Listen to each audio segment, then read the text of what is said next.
Isang flotilya ng People's Liberation Army Navy o PLAN ang unang nadiskubre ng Australian Defence Force o ADF na naglalakbay sa east coast ng Australia noong nakaraang linggo.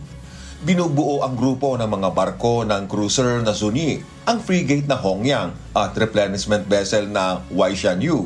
Kasalukuyang nasa 150 nautical miles ang layo ng mga barko mula sa Sydney. Nasa labas ito ng territorial waters ng Australia, subalit pasok na sa exclusive economic zone ng bansa.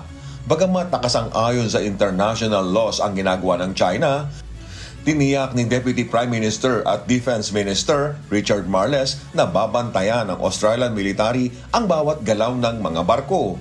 Ayon pa kay Marles, matamang pag-aaralan ng Defense Ministry kung ano ang plano ng misyon ng China at sinasabing bagamat hindi ito ang unang pangyayari, ito ay unusual o hindi inaasahan.